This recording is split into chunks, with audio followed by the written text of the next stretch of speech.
నమస్కారం. యువీరా 56 యూట్యూబ్ ఛానల్కి స్వాగతం.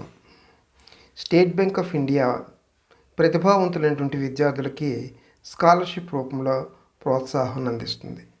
చదువుతున్నటువంటి కోర్సుతో పాటు విద్యార్థి తాలూకా ఆర్థిక స్థితిగతులు, అకాడమిక్ మెరిట్ని ఆధారంగా చేసుకుని స్టేట్ బ్యాంక్ ఆఫ్ ఇండియా స్కాలర్షిప్ను అందజేస్తుంది 2026-27 విద్యా సంవత్సరానికి.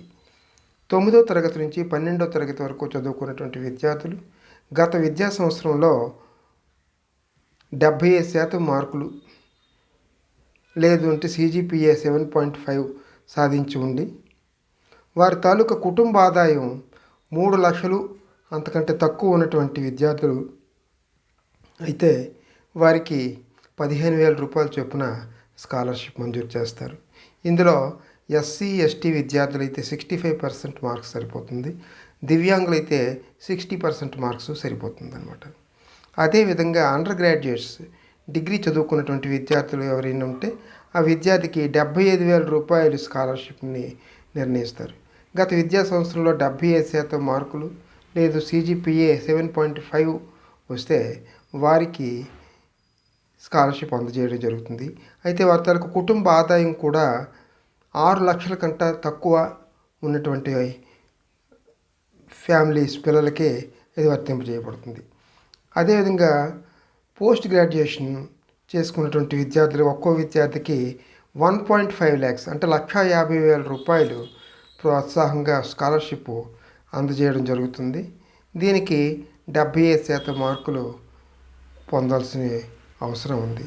అయితే దీనికి తల్లిదండ్రుల తాలూకా ఆదాయం 6 lakhs ఆర్ లేదంటే దానికన్నా తక్కువ ఉన్నటువంటి వాళ్ళే అర్హులు. అదేవిధంగా మెడిసిన్ చేసినటువంటి వారు ఒక్కొక్క విద్యార్థికి 2 లక్షల రూపాయలు స్కాలర్షిప్ను అందజేయడం జరుగుతుంది. దీనికి కూడా గత విద్యా సంవత్సరంలో 75% మార్కులు సాధించినటువంటి జనరల్ విద్యార్థులు, అదే SC/ST విద్యార్థులు అయితే 65%, దివ్యాంగులు అయితే 60% మార్కులు సాధించి ఉండాలి. వారి తాలూకా తల్లిదండ్రుల తాలూకా family income 6 lakhs or below ఉండాలి. అదేవిధంగా వారి తాలూకా చదువు కూడా ఎయిమ్స్లో కానీ లేదంటే టాప్ 50 కాలేజెస్లో చదువుతూ ఉండాలన్నమాట. తర్వాత నీట్ స్కోర్ కార్డు తప్పనిసరిగా జత చేయాలి.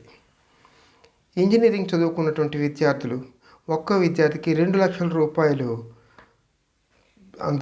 స్కాలర్షిప్గా ఇస్తారు. దీనికి కూడా 75% మార్క్స్ నిర్ధారించారు. అదేవిధంగా ఈ ఇంజనీరింగ్ అనేటువంటిది దేశంలో ఉన్నటువంటి 23 IITల్లోనూ బీటెక్ చదువుతూ ఉండాలి. వీరు JEE మెయిన్స్ అడ్వాన్స్డ్ తాలూకా స్కోర్ కార్డ్ని జత చేయాలి. మేనేజ్మెంట్ చదువుకున్నటువంటి విద్యార్థులు ఒక్కొక్కరికి 5 లక్షల రూపాయలు స్కాలర్షిప్ అందజేస్తారు. గత విద్యా సంవత్సరంలో 75% మార్కులు సాధించినటువంటి విద్యార్థులు దీనికి అర్హులు. తల్లిదండ్రుల తాలూకా ఆదాయం 6 లక్షలు అంతకన్నా తక్కువ ఉన్నటువంటి వారు పిల్లలకే ఈ స్కాలర్షిప్ అందజేయడం జరుగుతుంది. వీరు కూడా IIMలో MBA చేస్తూ ఉండాలి. క్యాట్లో తప్పనిసరిగా క్వాలిఫై ఉండాలి. క్యాట్ కార్డు తప్పనిసరిగా జత చేయాలన్నమాట. అదేవిధంగా విదేశీ విద్య ఫారెన్ ఎడ్యుకేషన్ ఉందనుకోండి, ఒక్కో విద్యార్థికి 15 లక్షల రూపాయలు స్కాలర్షిప్ ఇస్తారు. దీనికి కూడా 75% మార్క్స్ ఫిక్స్ చేశారు. వారి తాలూకా తల్లిదండ్రుల తాలూకా ఆదాయం కూడా 6 lakhs ఆర్ బిలో ఉంటే ఈ విద్యార్థికి అవుతుంది. ప్రముఖ విదేశీ యూనివర్సిటీల్లో QS టాప్ 200లో చదువుతూ ఉండాలి. ఈయన ప్రవేశానికి సంబంధించిన ఆఫర్ లెటరు తప్పనిసరిగా జత చేయాలి. వీరు కూడా GRE, GMAT, MSAT, LNAT, LSAT score కార్డును తప్పనిసరిగా జత చేయాలి. స్టేట్ బ్యాంక్ వారు అందిస్తున్నటువంటి స్కాలర్షిప్స్ని ప్రతిభావంతులైనటువంటి విద్యార్థులు తప్పనిసరిగా వినియోగించుకుంటారని ఆశిస్తున్నాను. Thank you.